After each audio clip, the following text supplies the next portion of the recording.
Hey guys, and welcome back to the channel. I'm here at EMIC Volkswagen in Denver to have a look at the facelifted Volkswagen Atlas. This is a 2024 model here, and as you can see, the front end is completely new.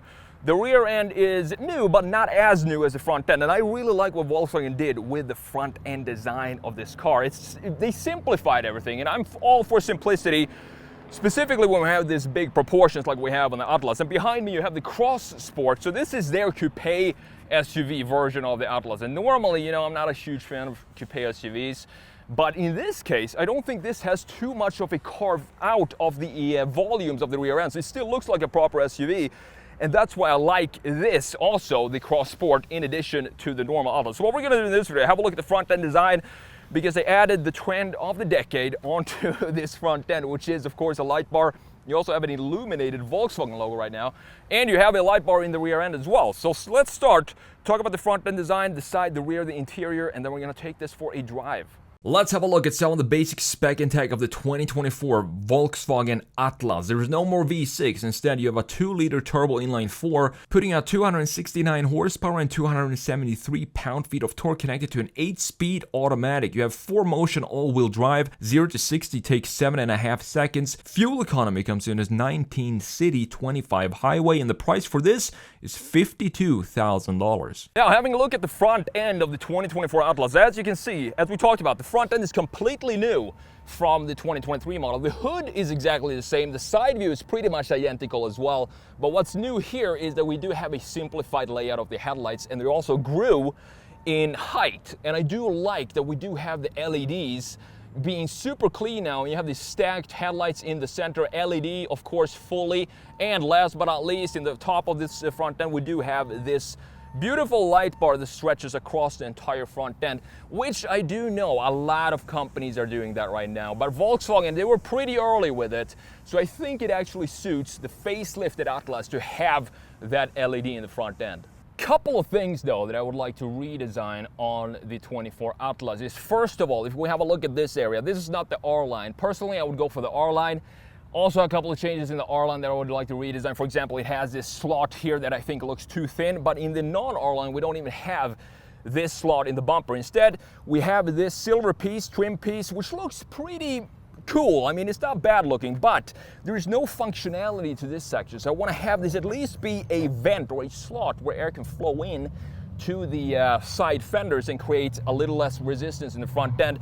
Otherwise, it's a nice styling, but I would like to have this be functional. The grille, the entire grille here is all open, so that is a good thing. And I also like that we have this chrome trim. In this case, I kind of like the chrome going under here and then connecting to the chamfer of the headlights, which then connects to the lines that we have in the side view, which we're going to have a look at in just a second. Now, looking at the 24 Atlas from a straight front view, it still has that classy, elegant look to it, and you're not going to mistake this for anything else than an Atlas. And I actually think that this light bar that we talked about, it actually adds a little bit identity to the overall personality of the Atlas itself. Further down, this is also completely open, so we do have two grills that are totally open, the lower section and the top section. However, as I said, I just wish they would add a slot here in the side, and it would be a perfect front end for the new Atlas. Coming around to the side view of the 24 Atlas, and we still have pretty much the exact same lines and styling that we have in the 2023. With this almost, I always thought that this is almost too sharp, this shoulder line, but as I showed you in the front end, the chamfer underneath the headlight continues into this very crisp and sharp line that then continues all the way across the entire body and goes up above the rear axle as well, kind of symbolizing this 4-motion design that we have in specifically this design. You can get the Atlas with a front-wheel drive setup, but why would you do that? It's a proper big SUV, and you of course want to have all-wheel drive in your Atlas, and that's what we have in this specific version. What do we have talking about the wheel and tire setup? We have two 45mm wide tires on 18-inch wheels. It looks, this is not the R-Line, so I get it, but I would probably want to have this be in 20s, because who is going to take their Atlas off-road? The probabilities of that happening is probably 0. So you can have a little bit bigger wheels, in my opinion, but the wheel design themselves looks pretty nice, and this is going to be a very comfortable setup, because have a look at the size of rubber you have around the wheel itself. So it's going to be very cushy and have a nice ride. Then you have these matte black pieces, which I think in the non-R version, they can be matte black, but it would be nice to see what everything from here going around here into the bottom, what this would look like if we had that in the same color as the rest of the car. I think that would step up the luxury feel overall for the side view of the Atlas. Coming around to the rear end of the 24 Atlas, and you can see that we have the same updates in the back that we have in the front, meaning that we now have a full light bar here as well.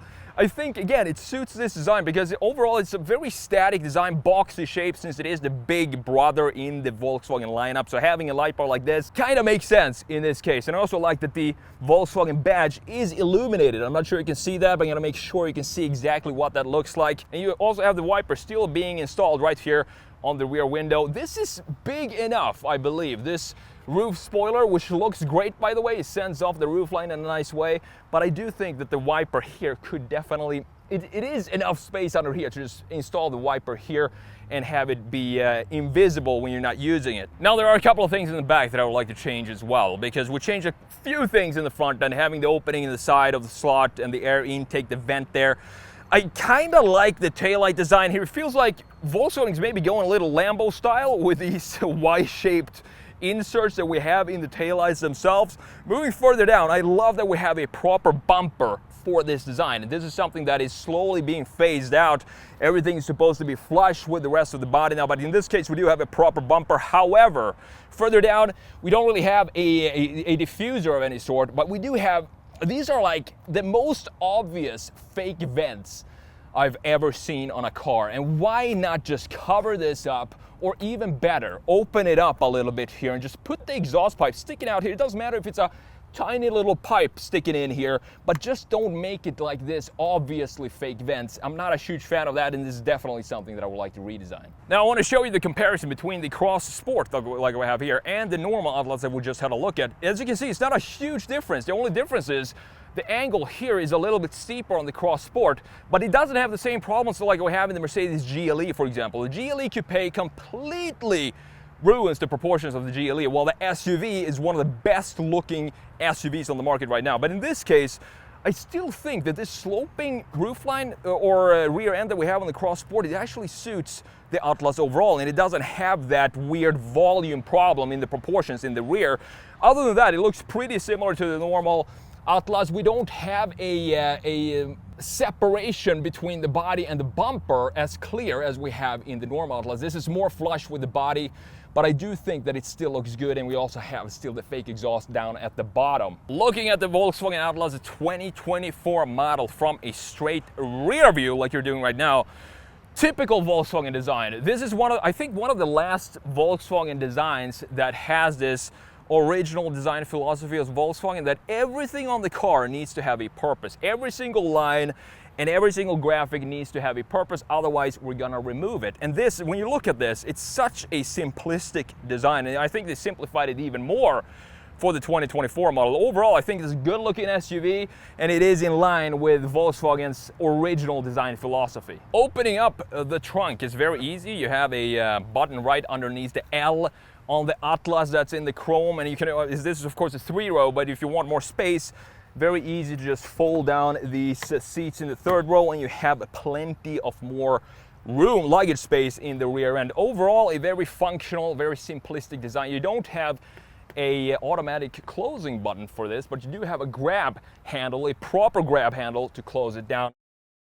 Now, if you thought the exterior changes for the 2024 model was a little weak, then the big changes of course happens here in the interior, which they really properly updated the thing. There are things I like about it, and a couple of things that I'm not a huge fan of. We're going to talk more about that in just a second. You have a manually adjustable steering wheel, which feels pretty solid in this position right here. Look at the materials in here. Same design feeling that we have in the exterior comes in the interior for sure. We do have some wood trim right here, simplistic lines everywhere. Look at the dash, nothing crazy going on. I love the integration of the gauge clusters. This is some proper effort to make this a very, very nice interior, because look at how the wood trim frames the gauge cluster, which by the way is 10.2 inches, perfectly fine size. Normally you get 12.3 or something like that, but 10.2 actually feels pretty normal in this case. You also have another housing for it, the black piece, and some gloss black for the indicators and some other warning lights inside of this gloss plastic. And up top, this is the big deal, you have a cap for it. So it's integrated in the wood, in the plastic, and in addition to that, you have a cap on top of it. Very beautifully done. Then you have a 12-inch infotainment screen, so that's up from 8-inch from the 2023 model. However, look, we don't have any sort of physical buttons. This is almost too clean for me because there's no buttons whatsoever in here. However, you can get the climate control pretty fast by pressing this Klima button down here, and here you can adjust whatever you want. The fan speed and where the air is going to blow out from. You have the heated and cooled seats in 3 different levels for both the passenger and the driver, which is pretty nice in this price range at around right over $50,000. And you also have, of course, I don't know why the dual zone, why the passenger climate is on 80 degrees when it's 100 degrees outside. So let's turn that down to low as well. I do like the infotainment system that we have in the Volkswagen here. It's pretty easy to use. Just close this down. You can go into mode here as well. You have the drive modes. You have a lot of drive modes for a normal family SUV. You have Eco, you have Comfort, Sport, Custom. You can even customize your drive modes in the 24 Atlas. You have the off-road mode and the snow mode. Not sure what differences those are, but I'm sure it has to do a lot with the traction control and so on. Of course, I'm going to keep it in sport because we do have a track as a graphic when we have it in sport mode. Let's go to the home screen. Let's see what we have here. We have the navigation. Check that out. This vehicle is apparently not equipped with navigation yet. Let's go into vehicle and let's see what this is all about. We have a 3D view of the Atlas, very nice and smooth. I do like stuff like this in the software when you have a 3D view of the car you're actually driving. It just feels nice to have it and be able to look around like this. Let's have a look at the interior and what that looks like.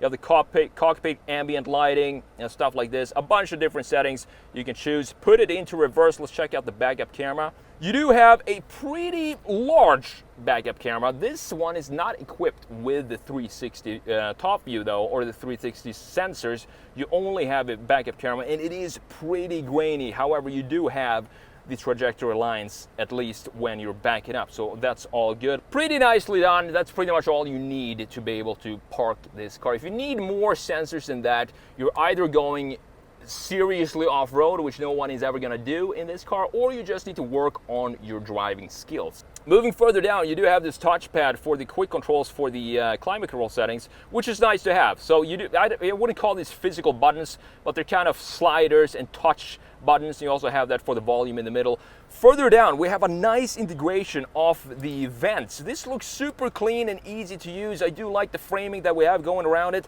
And in the middle, as you can see, we do have the buttons for these quick buttons where you want to go to climate control or you want to go to the drive modes. All those buttons are located right here in addition to the hazards. Underneath this slider, you have 2 USB-C ports. You have a wireless charging and a little bit more storage. Let's close that back up to continue this clean look that we have in here. Moving further back, you do have 2 cup holders right here and a very small gear selector, which is still in reverse, by the way. So let's put that back into park, and you have the parking brake located right behind it, all in gloss black. Further back, a little bit more storage. You can maybe fit, I would say, probably 8 markers in here and a big pen. You can have the sketchbook in the glove box right here, so you're all set to go when that urge to sketch just hits you. I know the feeling. You want to have all your supplies close to you, and you can have that in this Atlas. Further back, you do have a leather-wrapped armrest with the white stitching. Let's open this up and let's see what we have under here. No connections under here, but it looks like you can option it with some connection on here, and you have a pretty decent size storage underneath the armrest.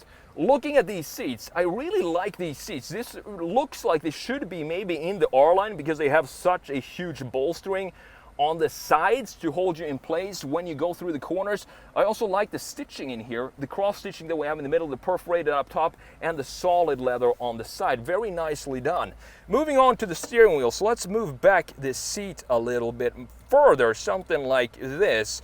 This will be my driving position. We're gonna see how well I fit behind myself in just a minute. Let's have a look at this steering wheel. I do like the design of this. Typical Volkswagen. If you've been in a Volkswagen recently, you're definitely gonna recognize the design of this. On the right side, you do have all the controls to customize your view, so you can have whatever view you want. You can have the driving assist settings in the middle, the lane keep, cruise control, and so on. And you can have the speedometer just being a tiny little square on the right side. Or if you're like me, prefer a bit more traditional layout, you can also have the tachometer being round and the speedometer on each side of the gauge cluster, looking very nice. And as I said, the indicators are not in the screen itself. They're actually in this gloss plastic trim that goes around the gauge cluster. Pretty cool. Don't think I've seen that before. So on the right side of the spoke, you do have all these controls for the heated steering wheel and to customize the gauge cluster. On the left side is all the controls for the cruise control and the volume for the radio. The design overall looking nice with the white stitching and the leather wrapping around it. Pretty solid. Looking on the left side of the steering wheel, you do have a split layout of the vents. You also have that on the passenger side. This is very nice because you can really adjust where exactly you want the air to come out from. If you want it to blow lower on the lower side, a little higher on the top side, it's a cool integration because it gives you more precision when it comes to the air vents and exactly where you want it to blow. Below that, you do have the controls for the headlights. Looking up top, this is not equipped with a sunroof, and as you know, I'm totally fine with that. I actually prefer it without it, and I would probably not choose that for my Atlas either, because this is totally fine. And as I showed you before, we do have a proper sized glove box right here. Last but not least, we have to talk about these doors because I think they look good. They're very simplistic in their designs, just like the rest of the interior, because we have this nice wood trim going in from the dashboard into the door, and then you have this trim piece housing this small little speaker that then goes in the same line into the door handle itself. Further down, you do have the normal armrest and some storage down at the bottom, looking very clean and classy. All right, so jumping in to the second row seats of behind my own driving position, of course, in the 2024 Atlas. And as you can see, I have plenty of room back here. I think I can even slide this back further if I wanted to. Actually, this is as far as it goes. But that's also as much as I need. It's more than enough. And also the headroom, since we have a pretty straight roof line, it gives me plenty of headroom, pretty much the same headroom like I have up top.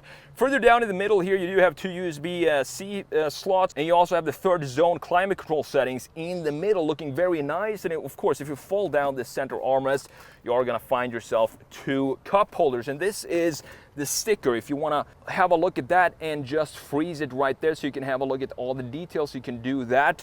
And let's have a look quickly at the third row in this 24 Atlas. All right, so jumping in to the third row, it's a lot tighter back here for sure. And I would probably say that this area is most likely only for kids, unless you have one adult that wants to sit sideways in here. However, you have plenty of connectivity with two USB-Cs and a lot of cup holders back here.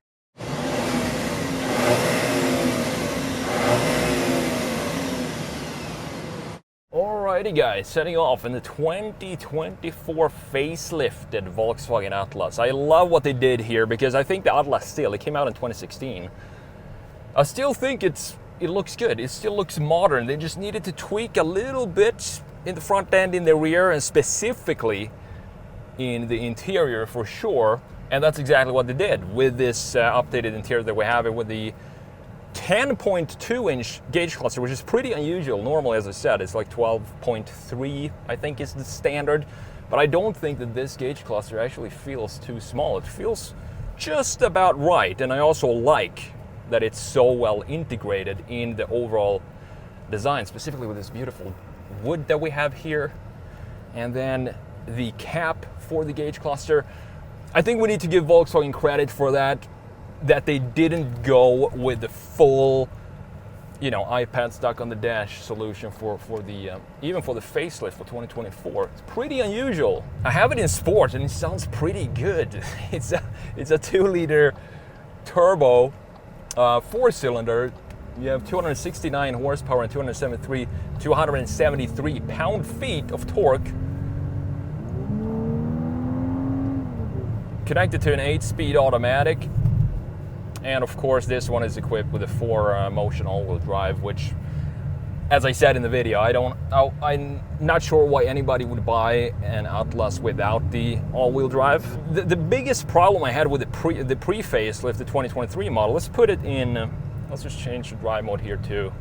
Let's put it in comfort, because I think revving this high is not necessary in this kind of environment, and I just want to feel how the comfort feels like.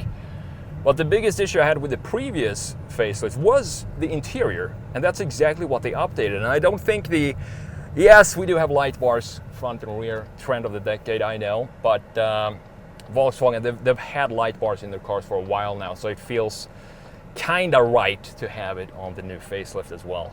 However, one thing I do want to change in the interior still is to have physical buttons for the climate control settings, even though this is one of the easiest software climate controls you have. You just click the climate button down here and it pops up. You can do whatever you want. Right now the fan is blowing a little too loud, so let's dial that down. And I do like that in this price range you do get 3 levels of both heated and cool seats. Pretty cool. I know that they updated the suspension for the 2024 because we don't have the V6, the heavy V6 up front anymore. I'm not sure, but it feels, I can't really remember how the old felt like, but this is very comfortable to drive just over, you know, Denver roads that are not the best roads. It's still very high comfort, and I also have it in the comfort setting right now. I think 269 horsepower it's enough for this. Not every single SUV, you know, needs to have 700 horsepower, specifically not when it's a it's a Volkswagen family SUV. The power in this is totally enough, in my opinion. Do I want a little more? Not necessarily. Not, as I said, not in this type of package. It's interesting to see the Cross Sport and the normal SUV, because as I've said it so many times before, it's very hard to make a good looking crossover SUV, but I think Atlas, Volkswagen, actually did it very well, because they didn't remove all that volume that you have in the back on a normal SUV. They didn't just chop it off like they did on GLE, for example. This still has the correct proportions of a good looking SUV, even if you go with the coupe SUV. Overall, I think it's a great update, this refresh for the 2024 model by Volkswagen. Exactly the updates that I would like to see on a car like this. And I want to say thanks to EMIC Volkswagen here in Denver for providing this vehicle for me to review for you guys today. If you're interested in this or their entire inventory, go and check them out. I'm going to link the link down in the description. And thank you so much for watching, and I will see you in the next video.